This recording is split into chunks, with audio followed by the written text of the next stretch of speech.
President Trump has 3 primary challengers, but Republicans won't be able to vote for them in certain states. That's because Arizona, Kansas, and Nevada and South Carolina have all canceled their GOP nominating contests. The 3 candidates wrote a joint op-ed for the Washington Post. They say eliminating primaries is a critical mistake, adding, quote, "Millions of voters looking for a conservative alternative to the status quo deserve a chance to hear alternate ideas aired on the national stage."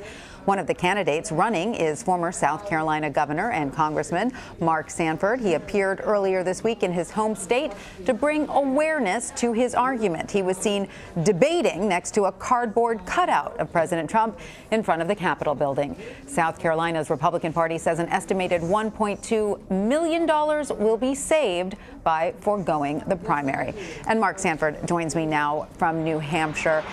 Thank you so much for being with us. Now, as we mentioned, your home state of South Carolina is one of the places not holding a Republican primary. So why do you feel campaigning in that state is an effective strategy if your name won't appear on the ballot? Well, out of respect for the fact that I spent 25 years getting to know people in South Carolina and was 2 times the governor, out of respect alone, I'm going to spend some measure of time in the state, though at a political level, it's an impractical idea. What you just suggested in terms of what the South Carolina Republican Party said, though, is completely inaccurate. The Post and Courier, which is the largest paper along the coast of South Carolina, a paper based in Charleston, editorialized this very week on how wrong they believe the Executive Committee's action was in canceling the election, because they said it was not about saving money. The Republican primary could be run concurrent with the Democratic primary and not cost a penny. This was simply about trying to protect the president, though it took away and disenfranchised millions of voters across South Carolina in their ability to express their opinion in this national debate. All right, I want to pull from the Washington Post's newsletter the trailer. Dave Weigel writes, quote, "As a candidate, Sanford argues that Republicans really are serious about cutting spending and that the president's dissembling on the issue gives him an opening." So what does that opening look like to you? What type of voters do you hope to court? The very people that I have talked with during the entirety of my time in politics. I mean, either those conversations were real, in which case there's going to be, I think, momentum to this campaign, or they weren't, in which case it'll die a quick and lonely death. But here's what I heard over my time in politics. I heard from small business people who were struggling to make it, and they talked about how important money matters were to them. I talked to moms and dads, again, struggling with how do we, again, make the numbers work so we can get Susie or Tommy off to college. How do we pay for the elements of our American dream? And so money has always mattered in the conversations I've had with folks. And this notion of it no longer mattering as a linchpin to what the Republican Party used to be about, to me, doesn't make sense. And that, I think, is the opening. I want to get to that in a second, or dive into that a little bit more. But I just want to ask you first, do you feel you have a realistic path to the nomination? And would you consider running as an independent if it becomes clear that GOP is not serious about holding a real primary?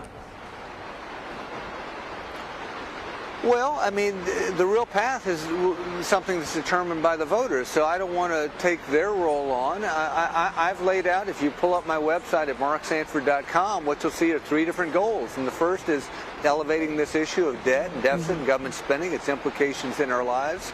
And then, you know, the last goal out there is winning and doing something about it. I don't know how far I get on that path, but I think it's incumbent upon me to go out and talk about ideas that I believe are real to people's lives, and that's what I'm going to do. As to the second question, you know, would I run as independent? No, I've in essence ruled that out. I've said, you know, I've been a Republican for a long time. I think that we make our party better and stronger by competition. I think that what the president and his team is doing in terms of trying to eliminate and avoid competition is a mistake and not the American way. All right, so let's dive into a little bit more on your platform. If I understand correctly, you're running mostly on a platform that centers around fiscal conservatism. You were part of the early days of the Tea Party movement, the mission of which has shifted under President Trump, who has presided over a swelling federal deficit. According to the Treasury Department, the U.S. budget gap has now widened to more than $1 trillion. So, do you feel there is still an appetite within the Republican Party to discuss issues such as reining in the deficit? I sure hope so, because if not, I'm in real trouble. I believe so, though, because, if you think about how money trickles down to impact every one of our lives and our ability to pursue what we perceive as the American dream, it's vital. And if you look at the numbers now, we're in desperate straits. I mean, never before have we run these levels of deficits in a benign economic environment. Never before have we had this level of debt in peacetime. Never before have we had, again, a lot of what's in place right now in terms of a perfect storm in a tinderbox that is awfully combustible in terms of the financial picture of our country. And so it's not just about debt or deficit, but it's about your retirement account, it's about your savings account, it's about your ability to get your kids into the school of their choice. It's about our ability to build the building blocks that go with the American dream. That's a much bigger picture. And it's about, for instance, national security. We'll spend more on interest than we will on defense in just 36 months. It's about children in America. If you're a progressive Democrat, you'd say, I care about kids. Well, guess what?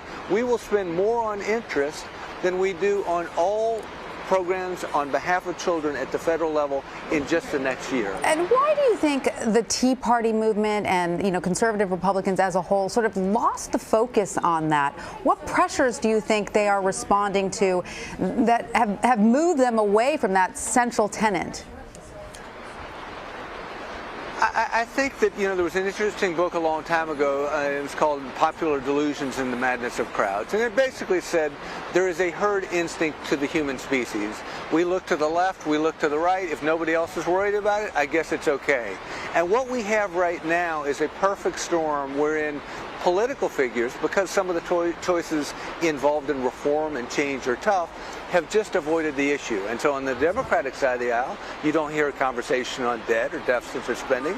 And on the Republican side, you hear absolutely nothing. The president's, in fact, ruled out action on the very things that drive our debt and spending.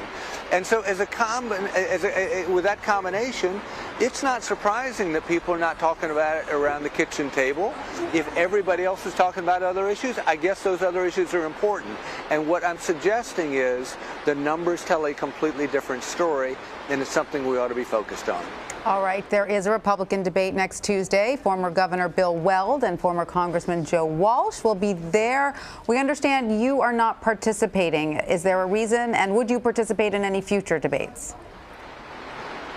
Yeah, I'll be a part of all future debates. It's simply a scheduling thing in that I got in too late. They'd already set the date, and we had our rollout here over the first 2 weeks. I'll be in Iowa. I'm not going to announce that until tomorrow, but yeah, I guess I made news, and I'll be out west, and I wish I could be there. But all future ones, I'm glad to be there. Great. You heard it here first. All right. Well, Mark Sanford, thank you so much for joining us. We really appreciate it. Yes, ma'am.